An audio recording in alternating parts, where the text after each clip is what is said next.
So opening here with a quick pickled carrot. Okay, so this is essentially a technique that I learned from a Chinese food author. She's American, but she writes about Chinese food called, her name is Nina Simmons. Her book China Express kind of changed my life. One of the things that she does with vegetables is she does these quick pickles. So instead of having to get the canning pot and spend the entire day and you sanitize things and you end up burning yourself and all that good stuff, rather than doing old-fashioned pickles, this is a quick pickle that you would keep in the fridge. What you can see here is a bowl full of sugar, and I'm using about equal parts of sugar and unseasoned rice vinegar. You can use any kind of vinegar in this instance, but I wanted to use the rice vinegar just because I like the delicateness of it. So equal amounts here. And then, ooh, it smells good, the whisk. So these pickles don't require any heat at all. I don't have to blanch the carrots. I don't have to heat the brine. Like I said, I'm about getting to yummy without using too many pots and pans. And you are getting to taste these. The thing with this mixture, which is the annoying part, is because I'm not adding heat, it takes a while for the sugar to dissolve, but it will dissolve.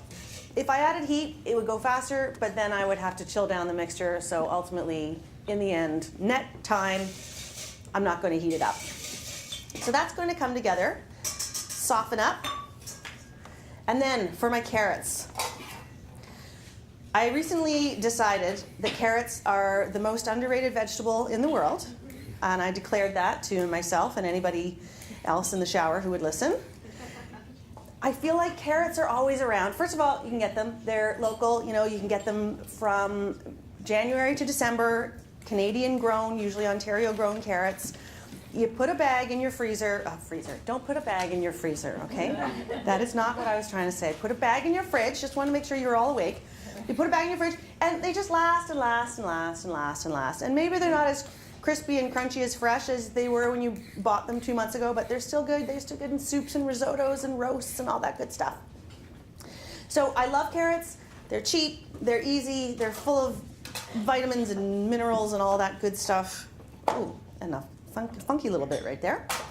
So I decided to make carrot pickles because we're at that point in the year when the fresh vegetables just aren't around yet. It's April. It's the cruelest month for people who love fresh fruit and vegetables. The rhubarb isn't quite in yet. The carrots are still going strong. Carrots and cabbages are all you need in this month. So lovely little carrot. And at this point, I can just cut this into any shape I want to be a pickle shape. I like to eat these before dinner while I'm feeling really hungry and you haven't cooked dinner yet and you don't really want to have a piece of toast because that would ruin anyway, you know what I'm saying. So I like nice chunky sizes, about 3/4 of an inch in diagonal. But honestly, because I think the pieces that you're getting are different shapes, you can do this in any shape or size. Plop those into the old mason jar.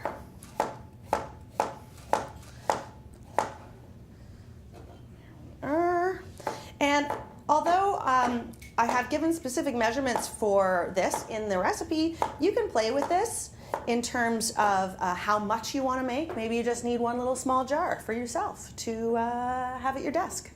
Or maybe you need a lot more because you're entertaining and you want people to come over and enjoy your delicious pickled carrots. These are also great actually on top of a burger or a sausage, something like that off of the barbecue. You can add them to a coleslaw. They add a lot of nice crunch. And what happens here in terms of the sugar functionality are a couple of things that Laura talked about. One of them, of course, it inhibits microbial growth. I sound like such a scientist when I say that. I love saying that. Inhibits microbial growth. So it inhibits microbial growth. It also preserves the crunchiness of the carrots. And the sugar works in sort of harmony with the vinegar in order to provide what I call an exciting flavor experience, which really just means balance. So a little bit of sweet, a little bit of sour, a little bit of salty, not so much in this case, and the fourth one would be some kind of spice. What the sugar and the vinegar are going to do then is balance each other. So that sugar has pretty much dissolved in there. I'm going to give it one more whisk. In the meantime, I'm going to add a little bit of garlic and ginger to these carrots. The garlic should just be whole and just give it a whack. Pop it in there. You can omit the garlic if that's not your bag. And a little bit of ginger. Just peel that. And I wouldn't, I often like to use my zester for ginger to get it nice and fine. But in this case, I don't really want the little tiny strands of ginger to cling to all the carrots because it'll make it, it'll just have an unpleasant mouthfeel. It'll feel kind of like sandy. So in this case, I am going to mince my ginger into a bigger mince than usual. You could also just toss these in like this. Why don't we do that instead? See, easy going. I'm gonna give them a quick little bruising and then plop these in. A little shake around.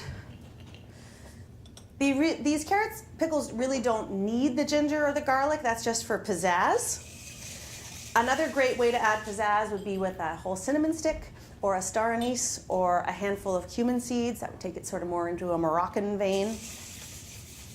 But this is a nice all-purpose flavor.